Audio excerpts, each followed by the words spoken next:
Well, good evening, good morning, good afternoon, wherever you are. A mega blessing to all of you. This is another live stream of Let Us Reason. And I'm your host, Fadi, and with us here, a dear brother and a wonderful, wonderful contributor and a researcher goes by the name of Brother Mill. And out of respect, of course, we want to just keep it that way for his safety and security. But all that to say is, if you've been watching any of my most recent videos that I've done with Mill, you probably have noticed that he focuses also on historical criticism of the standard Islamic narrative, which we have already nicknamed SIN. All that to say is that today's topic is no exception, except we're dissecting now a number of elements of that standard Islamic narrative. And today we will be focusing on a water well known by the name of Zamzam, that at least the traditions or the Islamic tradition, historically speaking, connects that well to Mecca and to Abraham, Hagar, and Ishmael. And I will share more about that. I want to welcome all of you who are joining us right now from Europe, those who are joining us also from the US and North America and other parts of the world. I know the time difference sometimes can limit some of you. I want to welcome also those of you who are joining us from Australia, New Zealand, and Southeast Asia. But all that to say is, like, we are so blessed to have platforms like this that enable us to reach the world just from the tip of our fingers, literally, with a small camera in front of us. We're so thankful for that. And also, I am more thankful than ever before that our dear brother here, Mel, agrees to work with me and collaborate with me, in addition to the wonderful work he's doing in his own channel and the work he's doing with our brother, Jay Smith. With that in mind, Mel, welcome back, brother. It's great to be back, and whenever you call me, I'm always only too delighted to link up with you and share any little bit of knowledge that I've gained in my research. So always a pleasure.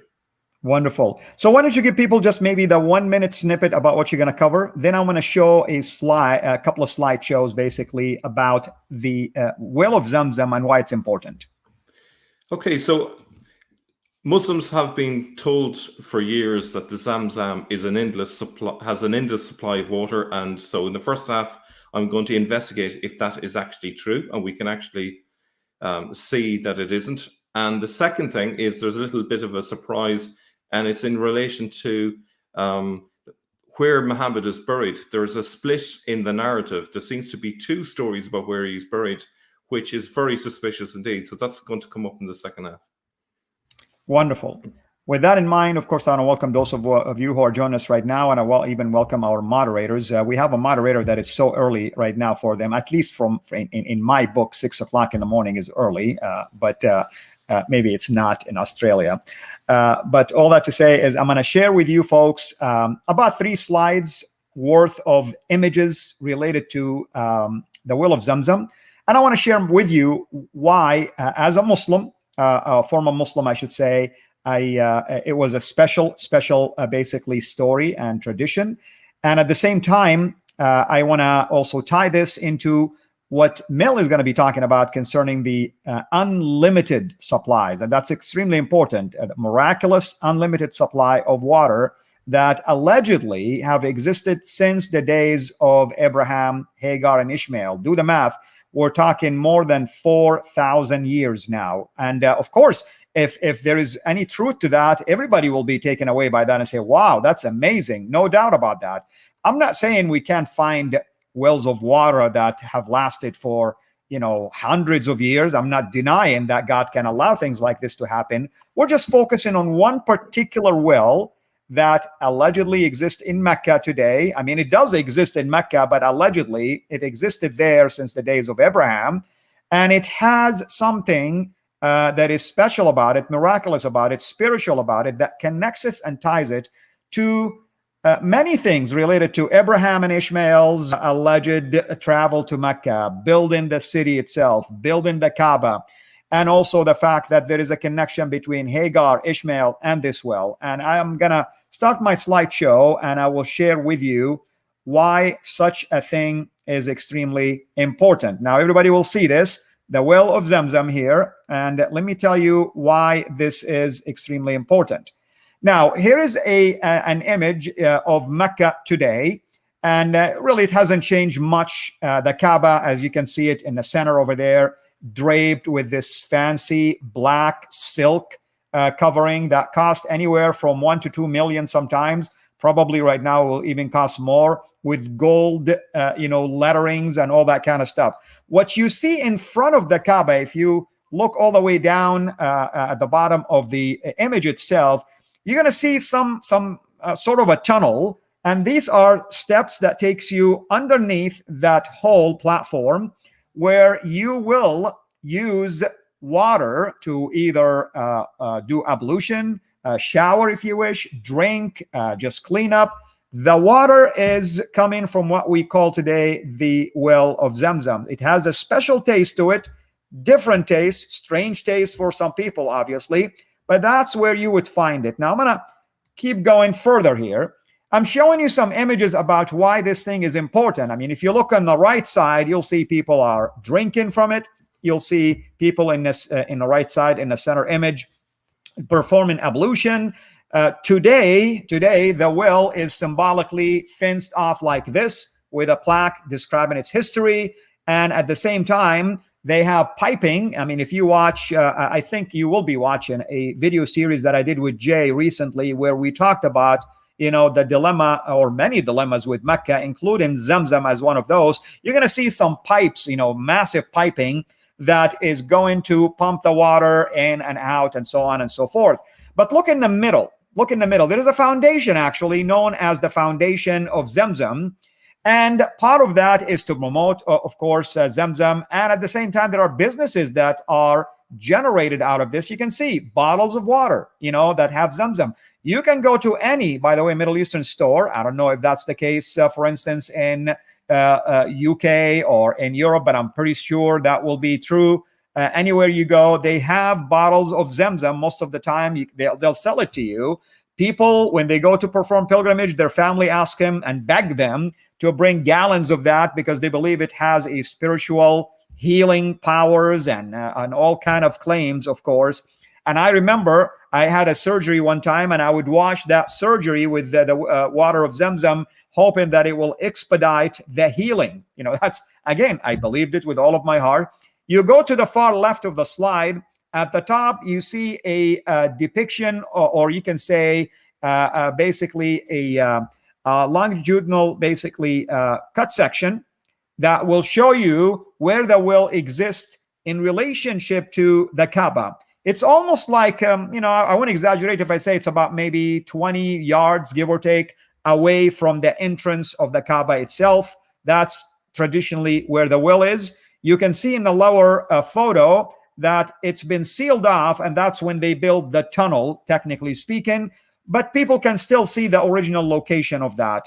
So these are the things that I wanted to share, and I'm going to close it with this cartoon video. And I'm not going to play the video here, but the cartoon video is about the story of Hagar. You see, Islam teaches, at least traditionally speaking, that Hagar migrated with her son Ishmael and, of course, his father Abraham, made it all the way to Mecca, and they ran out of water. Abraham's allegedly left her, and she was alone with the kid. She ran out of water. She began to really panic.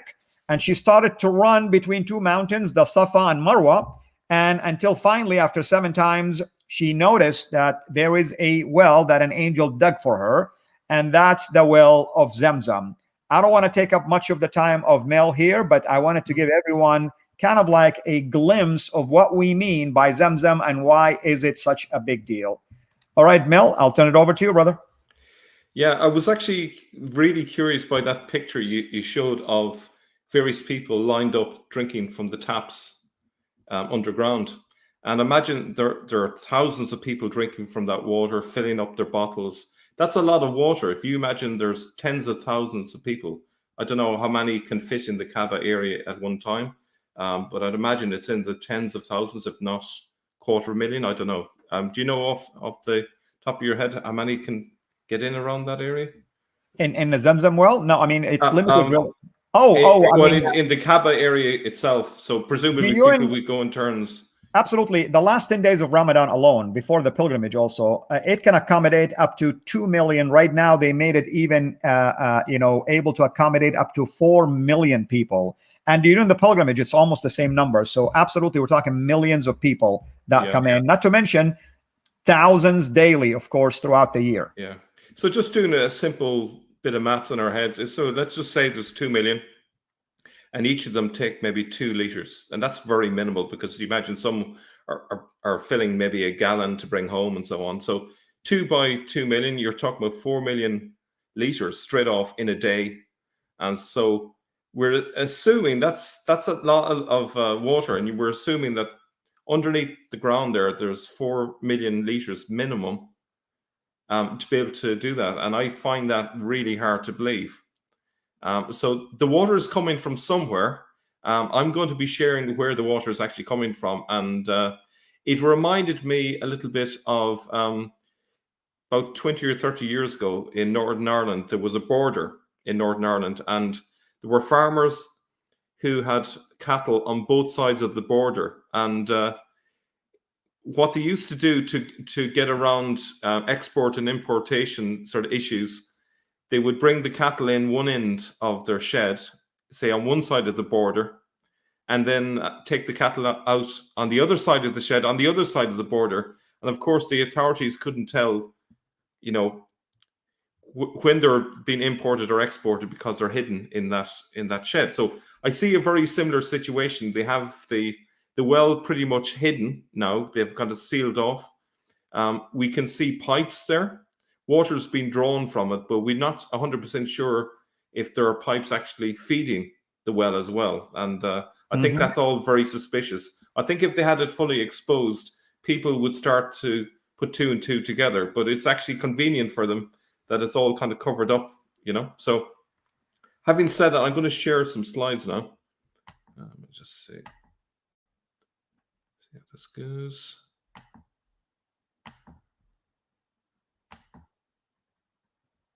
I'm not seeing my PowerPoint, so I wonder why. It's no problem. And I'm going to address a couple of comments while you're looking at that. Okay. And when I see it, I mean, I know it gives you a couple of options at the top, probably. Yeah, got it now. Yeah, we found it.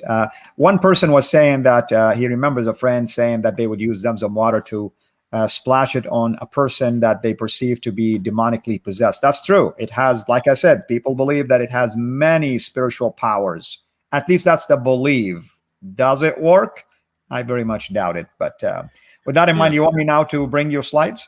Yep. So can you see it now? Yes, there it is. Yep. Okay, so those are some examples of bottles of water that you could get from the Zamzam. Supposedly comes from the well. Yeah. Okay, so the Zamzam dilemma is that some Muslims claim that the Zamzam well offers an endless supply of water. This has been used to support the claim that Mecca was a great trading center, even centuries before Islam began. But is this true? So an awful lot hinges on this claim that there's an endless supply of water, because essentially up to the 8th century, the Zamzam was it. There were a few small wells, but if that didn't have an endless supply of water, or very nearly, the claim that it was a stopping point along a trade route is really hard to sustain as a claim. Now, so the current context, just so we're kind of touching base with reality here, is that Saudi Arabia faces a major water challenge. We're not just talking about Mecca, but across the country. It uses more water than its natural aquifers can supply. So Saudi Arabia is the largest producer of desalinated water in the world.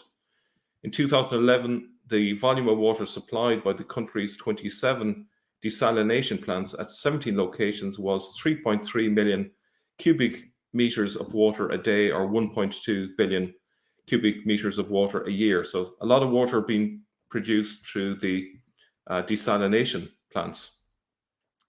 Now, key question is, how much water does Mecca need to keep its city going? So Mecca and Medina have a similar size population of 1.3 million. So by looking into what it was for Medina, I was able to work out what it would be for Mecca. We know that a reverse osmosis plant in Yanbu, located on the shore of the Red Sea, supplies the city of Medina with 128,000 cubic meters of water a day. So we would expect that Mecca would need a similar amount. And I think that's a fairly intuitive conclusion. But the question is, could the Zamzam supply that quantity of water? I would suggest not. That's a lot of water. To put it into context, that's the equivalent to extracting 51 Olympic swimming pools of water a day, not just on one day, but continuously every single day. This is well beyond the capacity of the Zamzam. Not only can the Zamzam not supply enough water, it also couldn't way back in the 8th century for a much, much smaller population of passing pilgrims. So we have Mecca there, there's 1.3 million people. It isn't depending on the Zamzam for water for all those people, clearly. And I would say not only that, but also for the pilgrims. There's no way the Zamzam could supply that quantity of water for the pilgrims. So it must be getting the water from somewhere else. Now, so just imagine you are pumping water from the Zamzam. We know that they have a pump from the Zamzam, and we know how much water it can pump in a second. It's actually anywhere from 11 to 19 liters of water per second. So doing a little bit of maths, what would that produce? That would give us just 1,641 cubic meters of water in a day, right? Just 1,641. So just if we go back to the previous slide, how much do we need? We need 128,000. Right? The Zamzam, at the very best, presuming there's water down there, the little measly pump there can only pump out that amount of water in a day. So there's no way the Zamzam can be supplying the water for Mecca. Okay, so, and that's again assuming that there's a huge aquifer underneath that, and that the pump will never run out of water to pump up, but even at the best, that's all it can pump out. So that's the issue facing Mecca. It can only pump 1,641 cubic meters of water in a day, and yet Mecca needs 128,000 a day. Okay, so here is where 99.9% of Mecca's water comes from. Surprise, surprise, a desalination plant in Jeddah. And this, I think, is probably not a surprise to most Muslims. If they're, halfway informed, it kind of makes sense. I live there, and I've seen it. In fact, the entire district is named after this, known as a tahliya, which is desalinization in Arabic, basically. And I used to even go near it because I'm a scuba diver. They won't allow you to get so close, but you can see the piles of salt that they have compiled from there. Right. Okay. And imagine it's quite a site. Imagine it's a huge complex to produce that amount of water. It is indeed. It is, and they were really innovative in this idea because they needed to supply water to not just Mecca but even the central part of Saudi. So there is a lot of these plants on both coasts. Yeah. And obviously, it requires a huge amount of energy, and is really just the discovery of oil. I would imagine it's about 100 years ago that oil was first discovered in Arabia and started being pumped. But without that oil, this would be completely impossible. So it's really, it's a lucky thing that they found the oil where they did, because this would not be possible. And in fact, the population of Saudi Arabia currently would be impossible if the oil wasn't there. I would say it's fair to say. So remember, we saw that the Zamzam could pump out a maximum of 1,641 cubic meters of water a day. So that's a key kind of figure. But as we will see later, from the 9th to the 20th century, Mecca depended on the Ain Zubaida aqueduct for the majority of its water needs.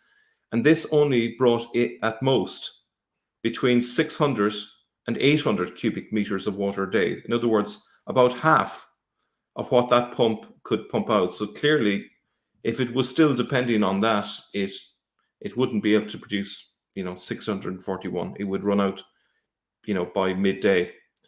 It eventually dried up, this aqueduct, in the middle of the 20th century and had to be replaced by supplying water from the desalination plant in Jeddah. So that's a little bit of what's coming up. So until 1950, it received up to 800 cubic meters from the aqueduct, whereas today it needs 128,000 cubic meters. I hope, even for those who may be not mathematically minded, I hope just looking at those numbers might give you a sense of how little water was being supplied to Mecca and how much today is needed. Now, even taking into account the much smaller population that would have been there 100 years ago, you can see that actually the water situation would have limited Mecca hugely over the centuries. It wouldn't have been able to supply enough water, clearly, for millions of people if that was happening in the 19th century or the 18th century and so on. So it's probably just as well that the numbers have just increased very recently. And here's a key point. Before 801 AD, Mecca had a very limited supply of water, indeed, so little that Queen Zubaida spent a huge fortune on creating the aqueduct, as we'll soon find out. Okay, so up to 1950, 800 cubic meters of water was brought in from the aqueduct, which is not a lot. But before that, before 801, it didn't even have that. So it was solely dependent on the Zamzam. Now, unfortunately, I've not been able to get a figure for how much water the Zamzam can naturally produce. But as we'll see from the fact that they spent such a fortune on this aqueduct, it cannot have been much more than 800 cubic meters. I would probably guess that it was a lot less than these figures of, Fortunately. Yeah, could you elaborate a little bit more for the benefit of our viewers? Who is Queen Zubaida, so that they can at least understand her connection? Yeah, I'm actually going to come to her a little bit later, but essentially okay, that's fine. Yeah, essentially she was a queen that was married to a caliph, which I'll come to that in just a minute. Wonderful. Okay, no problem. Okay. So just you anticipated the next question. So here she is. It's a picture of her and the caliph next to her, and I'll give you all the details. She was an exceptionally intelligent woman that Islam owes the credit of its golden age to. She was born in 762 in Mosul, present-day Iraq. And in her youth, she took a special interest in poetry, art, history, literature, and science. And she invited scholars and poets to Baghdad and allocated a fund for this purpose. So she was really, a very intelligent woman, a credit to any society, really. She's very open-minded, very intelligent. And she was married to the fifth Abbasid caliph, Harun al-Rashid. Oh, he's a very well-known one. Yeah. Yep. And so she was very well placed. And if you think about the period that we're talking about, she was living in the latter half of the 8th century. The Abbasids took over around 750. So she decided that the water situation in Mecca was dire. Okay, so this is talking about 40 years after the Abbasids took over. That in itself suggests that this is all relatively new, the whole Mecca thing. The Mecca project, let's say, it's pretty obvious from what I've looked at here, as you'll see, that the Mecca project was really new at this stage. There wasn't this Mecca going back centuries before. It was all relatively new. It was being constructed relatively recently. And having constructed it, they realized there just isn't enough water for the pilgrims coming to visit it. Okay. Now, so she commissioned two aqueducts, one from the Wadi Hunain and the other from the Wadi Numan, east of Arafat. The latter is known as Ain Zubaida. I think the Ain Zubaida was the most significant, so I'm going to refer to them collectively as the Ain Zubaida from here on in, just to keep it nice and simple. And now, the construction of the aqueduct began in the 8th century and completed in exactly 801 AD. So why is that significant? Well, according to Patricia Crona, the first mention of Mecca on a map didn't occur until the 9th century, which is obviously very late. And there was never an explanation for why suddenly in the 9th century it suddenly appears on a map. Well, now I think it's fair to say we know why now, because without water, you can't really build a population in an area. You need water. People need water to wash. They need water to drink. They need water for their animals to grow some food. You know, without water, you can't do any of that. So it's all well and fine saying, okay, well, we just need a few liters of water each to drink, but that's not it. You need actually water if you want to plant some crops, grow some food. So this aqueduct was really the lifeline for Mecca. And as you can see, it's very late. So I'm sorry to be the bearer of bad news, but the idea that there was any life happening in the 7th century before this aqueduct is really cloud cuckoo land. There was, at best, a small little well. It might have supported a really tiny population, but not much. And it's only really when they put a lot of money into this aqueduct that it was possible to have a proper settlement in this area. Okay, so the aqueduct was started in 791. Took 10 years to build it, and it was 38 kilometers in length, and it cost a fortune. 1.7 million dinars, and 1 dinar is equal to 10 grams of gold. We're talking 24 karat gold here. So I've converted it in today's money, and it would be the equivalent of about $1 billion. Now, question for you, Al Fadi. Do you think it's plausible that if there was an endless supply of water coming from the Zamzam, that the Abbasid regime would spend $1 billion in today's money building an aqueduct? Does that sound plausible to you? Of course not. And at the same time, if it was an endless supply, unlimited supply, why does Allah need anyone to step in to beef it up? I mean, I don't understand. I mean, I thought it's a miraculous thing. Why does he need someone to come in and keep working around, finding ways to sustain it, if you wish?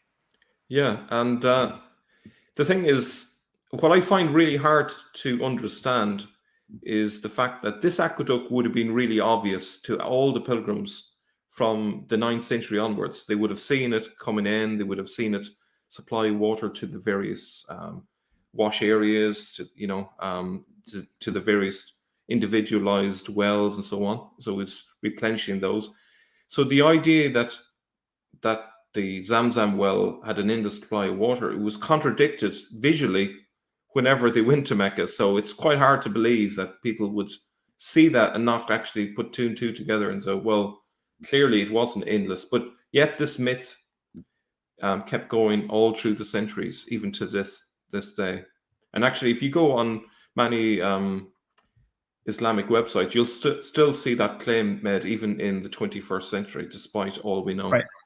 I want to address just something. Some people are commenting. I don't know really. I don't want to read it in a positive or negative way, and I don't want to mention names. But some people are saying that there are evidence that Zamzam has been referenced since the days of Adam, or it existed at the time of Abdullah ibn Abbas, who is the cousin of Muhammad.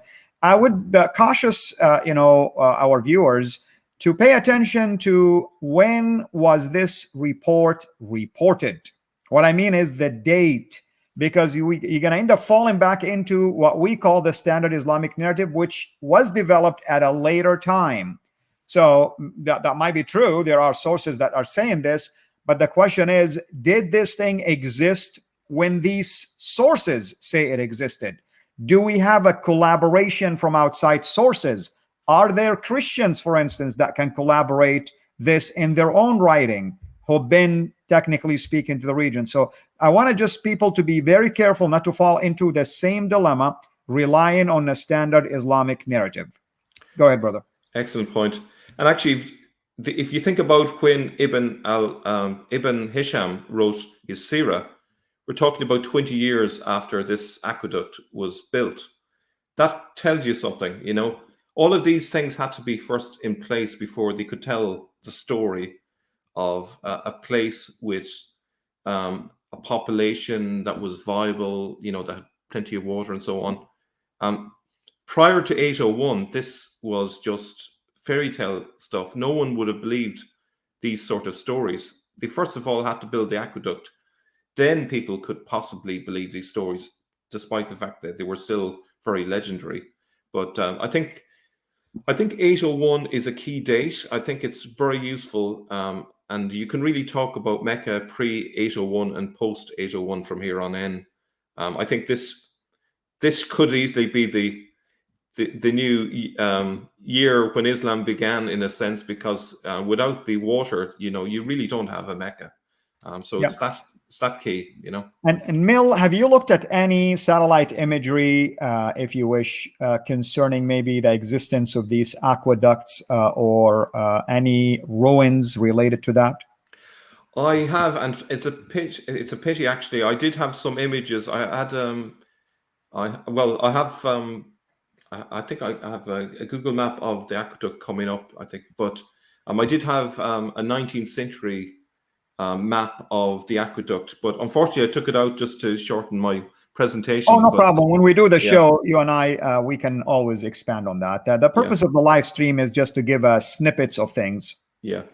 So I will come back to that, and I will show you the map that was there, and it's hard to see all the small details, but basically you can see it's been like an artery, and you can see the location of the various wells. It's quite fascinating to see it, you know.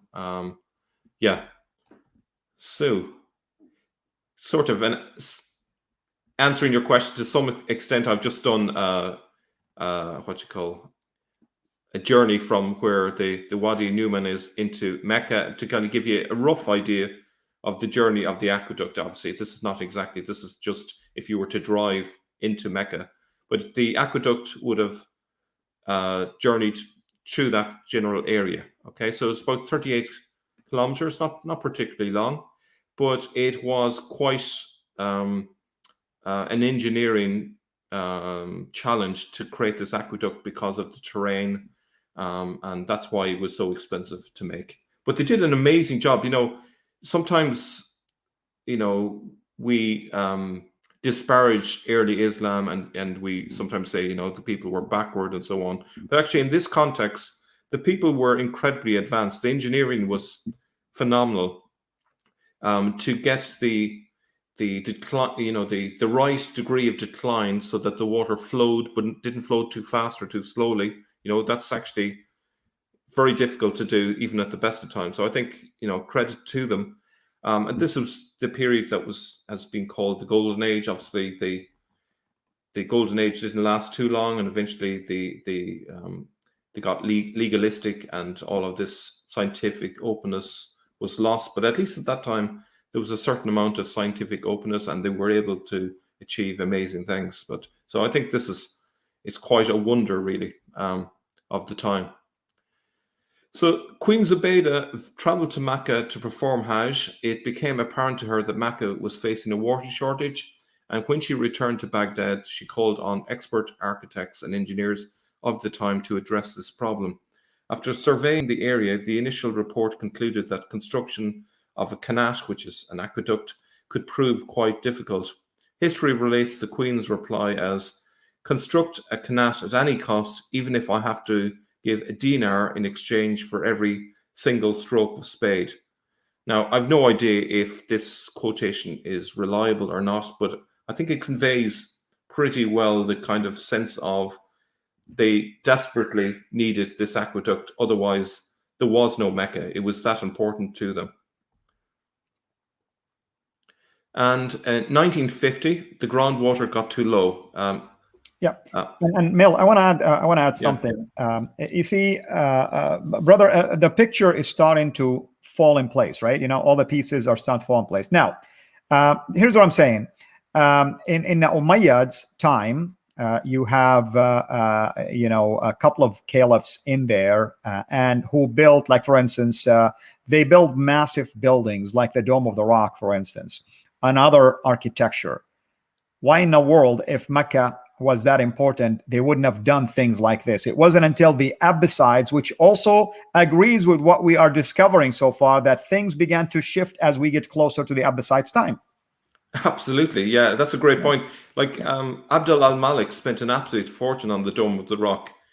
If he Ibn al-Malik, al-Ma'mun, you have all of these guys, yeah, and so like if they knew at that time, and presuming Mecca existed, which is doubtful at that time, but let's just for the sake of argument, assume there was a Mecca in the Hijaz at that time, it would be inconceivable that he would spend the equivalent of millions in today's money, millions and millions, on the Dome of the Rock, and then leave Mecca with an inadequate water supply for another 100 years for someone else to deal with. Like that's just doesn't make sense. I think the easiest explanation is Mecca just simply wasn't in the picture until much later. Or wasn't that important for them? Or not important, yeah. That's the other possibility too. I think really Jerusalem was important to the Umayyads, and the Abbasids wanted to focus on somewhere else. They couldn't have the same place, so Mecca became the new place that they wanted to focus on. So what happened with the aqueduct was that it remained in use until 1950. Modern pumping and increased consumption eventually depleted the well at the source, as the level of the groundwater fell too low to sustain the flow of water through the aqueduct. Ain Zubaida is now dry, and that's basically was the end of that. It's in disrepair, it's no longer in use, and so they started pumping water from Jeddah since then. So in more recent times, the Saudis overhauled the system, hooking up Mecca's water system with water from the desalination plants in Jeddah. So despite what we now know about the obviously inadequate supply of water from the Zamzam, even still, legends emerged about it, greatly exaggerating its water capacity. Now, I have a little bit more. I don't know if you want to say any more on that before we move on. No, I think I've said enough so far, so keep going. Okay, so the next thing is if we look at the reports from Mecca down through the centuries, and the problem with many of the sources that we have is that they often get edited over time. So we never know if we're dealing with a legitimate report from, say, the 9th century or the 10th century, because if there's something in it that's embarrassing, they tend to go back, edit it, what we've seen so many times. But what's interesting is if we can find reports, say, from China or somewhere like that, and they write it down, then we at least have a record that has been tampered with, and it gives us a snapshot of what's going on. So as it happens, I have a couple of reports from China that I'd like to share with you. So there is a Chinese report about the Zamzam well. The first story about Mecca recorded in Chinese literature is in a book called Shi Lin Guan Ji, Extended Reports from the Real World. It is an anecdote about Mecca told by a Dashi merchant. Now, a Dashi refers to the Tayyaye, or they are the Muslims that lived in Iraq and traveled to China regularly, and it's told in by a Muslim merchant in a seaport in Fujian province, probably the seaport of Zaytun, or I'm going to say Quanzhou, I think is how it's pronounced. Here is it in Chinese. So if your Chinese is any good, you can have a look for yourself. It looks Chinese to me. So here it is in English. And this account tells pretty much the standard story of Hagar and Ishmael in the desert. So a lot of this is kind of, no surprises really. So it says there was anciently a desert with no people or settlements. The ancestor of Dashi, called Pulu Hong, which is considered Abraham, was endowed from childhood with a remarkable personality. When he grew up, he married a wife, who gave birth in the desert to a son.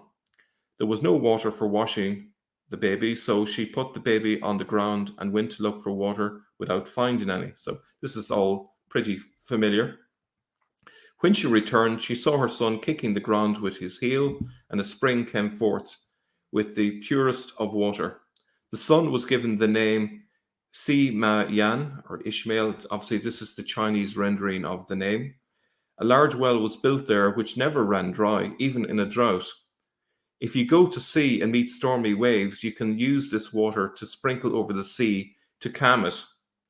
So there's, you can see the superstition that's there. So you can see that this report, and it's from 1225, the people believe that the well never ran dry, okay, even in a drought, and it's got magical powers. You can drop it overboard into the sea and it will miraculously calm it. Have you ever heard the Zamzam water being used for those purposes? Well, like I said, I mean, it's been used for like either illnesses, people who have been burned, for instance. They think like it will cool it down and get some miraculous healings.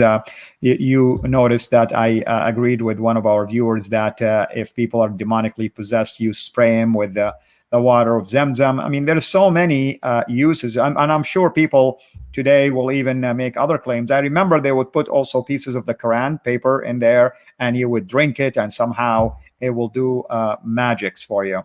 Yeah. So as you can see, these legends go way back. So this is from 1225, and no one seemed to be aware that the fact that it never ran dry wasn't miraculous, but it was the fact that there was an aqueduct in existence that was feeding it with water. And over the centuries, there were various natural disasters, earthquakes, and the aqueduct got damaged. And in those periods, the people in Mecca were in dire straits because they didn't have enough water. So that kind of disproves the idea that it never ran dry, really. So that's story number one. Story number two, it's a similar story about the Zamzam water. It was recorded 200 years later in the Ming dynasty. This time it was told by a Muslim actually traveling to Mecca. Okay, so it's from the year 1433. It's called Ying Yai Sheng Lan, the overall survey of the ocean's shores.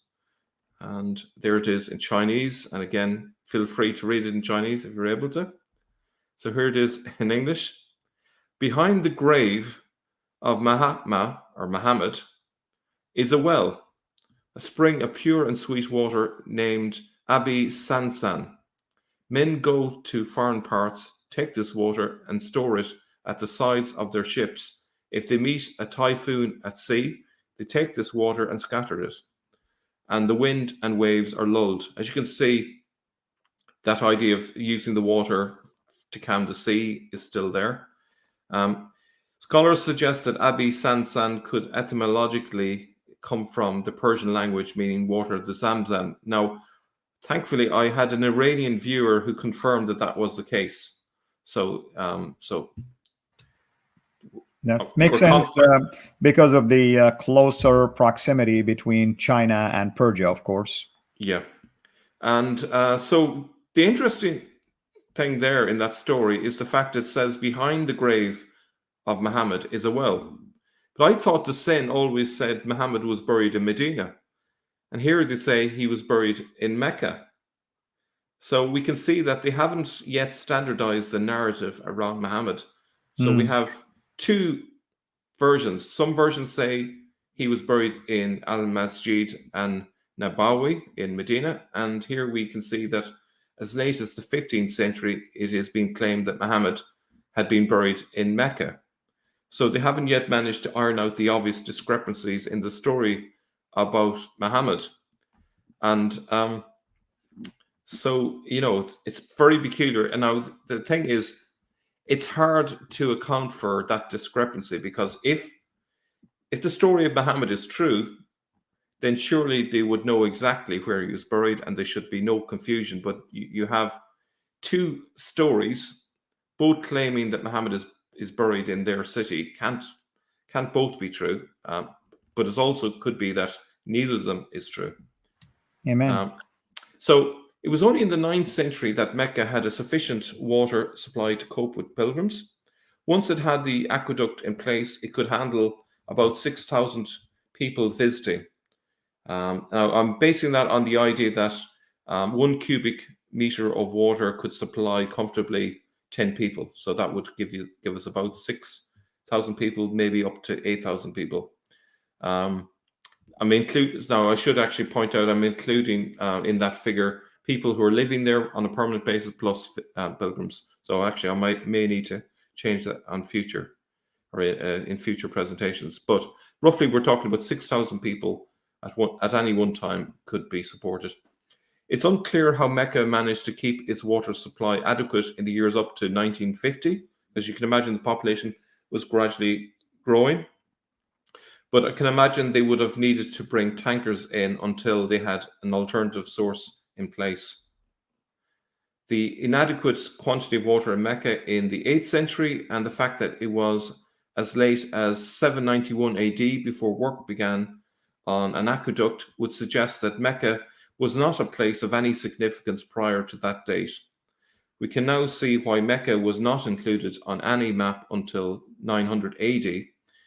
It hadn't the water to be a settlement until the aqueducts were built. And that's where I stop. So I'll come back to you.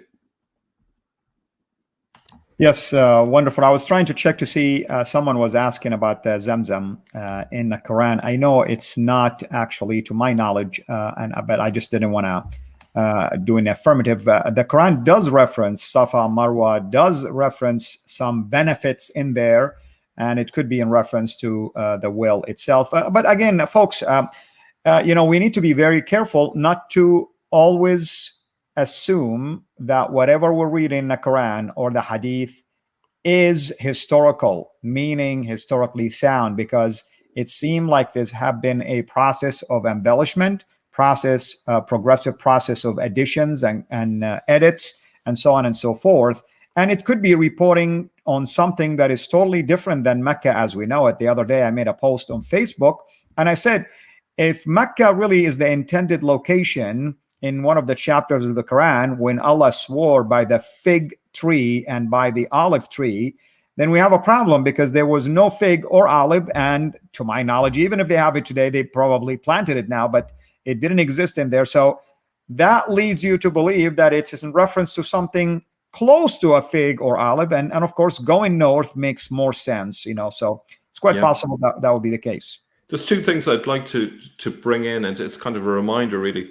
The fact that there is no historical record of Safa and Marwa prior to, I would say, prior to the establishment of Islam. These are not places that you'll find in history books, say, centuries before. There's no confirmation of these places in Mecca. But where you do find a Safa and a Marwa mentioned in history going thousands of years back is in Jerusalem. So Mount Moriah, where the Temple Mount is called in Arabic Marwa. So there's Marwa. And Mount Scopus is Safa. Okay, so Safa is a Hebrew word, and it means to watch. So there are the places. So I think that throws out Safa and Marwa in the Quran. It's not. You don't have to assume it's in the Hijaz, because we have two legitimate locations other than the Hijaz confirmed in historical records going back thousands of years before. So Josephus, writing around the time, the 1st century AD, mentions Safa. So it's really clear that it's Jerusalem. And the other thing is the Valley of Baca as well. So that, people say, well, Baca, Mecca, it's mentioned. And it's mentioned in the Psalms, and there's your proof. But if you actually look into where the Valley of Baca is, it's near to Damascus. It's between the Lebanon mountains and the anti-Lebanon mountains. There's a valley there. It's not that far from Damascus, so it's way up there in the north. And when it was being referred to in the Psalms, it was meant as a symbol for the Jewish pilgrimage to Jerusalem. So it has a totally different biblical meaning. So when you talk about the Valley of Baca, the Valley of Tears, it's referencing the tears of the pilgrims making their way on pilgrimage to the Hag in Hebrew. The word is Hag, Hagg. Now in Arabic, it's Hajj, but actually, if you go to places like Yemen and go to Egypt, they still pronounce that as Hag. Exactly. And you can see that that's where the word comes from. Odin Lafontaine actually talks about the fact that in the Arabic etymology, if you go back far enough, it makes no sense to use that word for pilgrimage. It's been inherited, he would say. Wonderful. One last question, brother, before we wrap it up here. And I want to apologize to everybody because I have to run into another meeting immediately after this. And I hope you're enjoying, of course, this research. You see why I love to bring Brother Mel.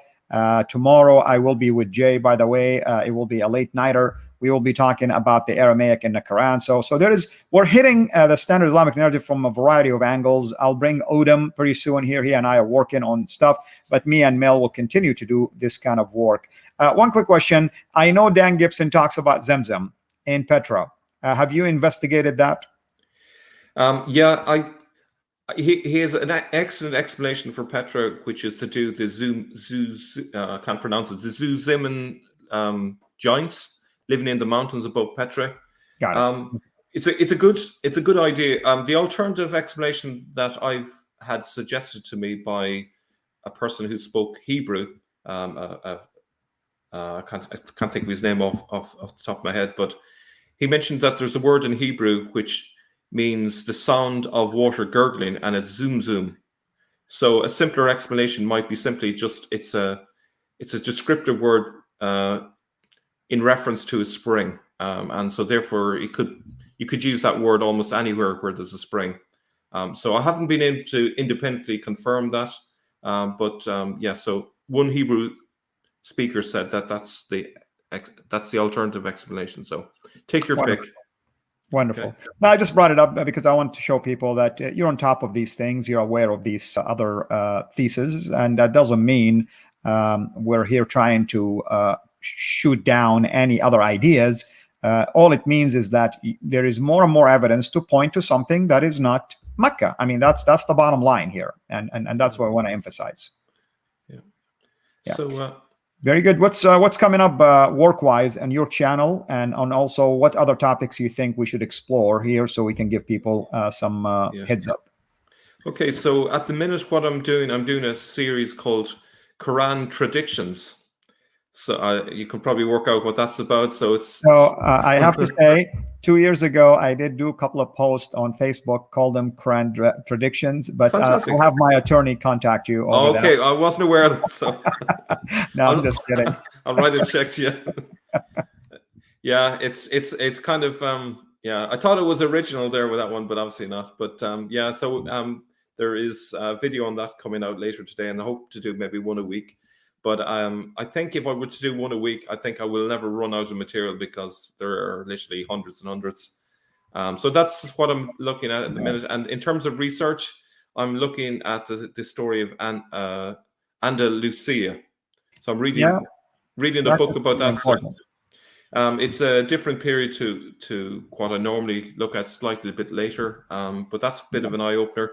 Dr. Bill Warner, about maybe 7 years ago or 8 years ago, I was in a presentation where he was telling people that the history of Andalusia is not as pretty as everybody thinks. Absolutely. And he was among the first to bring the spotlight on it. I know that Thomas is addressing something like that on Jay's channel as well. So it'll be good for the two of us to also address that. Yeah. So it's all relatively new. I'm trying to kind of figure out the facts from fiction, but it's clearly, again, there was a standard Islamic narrative placed over this one, yeah, there's a lot to be revealed, I think, in that area as well. So it's a great time to be alive, is all I'm going to say, because it's amazing to see so many researchers sharing their ideas and moving forward. And I think we're moving forward at a rate much faster than it could have been done 100 years ago because of the internet.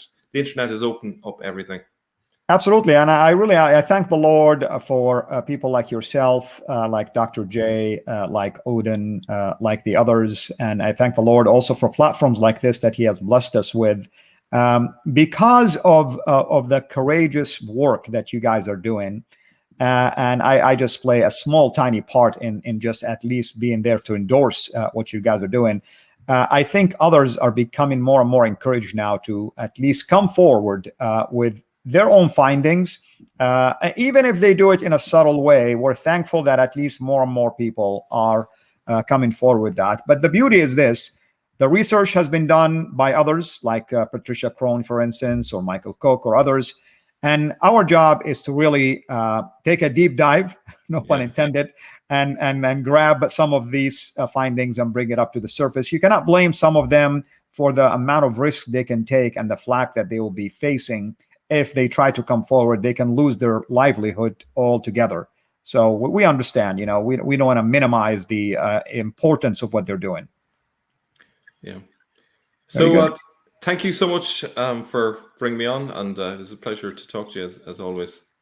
As always, thank you so much. We've been blessed. Everybody go and check CIRA International, because we have a series that we've been doing about holes in the narrative of Islam. And brother, I think I told you this, but you have the right also and the freedom to take these videos as we publish them, to also publish them on your channel, so that we can broaden the platform as well. Absolutely. Wonderful. Well, thank you, everyone. Hope you've enjoyed it. Always reach out to me or to Mel. Consider supporting Mel. Consider supporting my channel. Consider subscribing to our channels. And until next time, everyone, have a blessed day.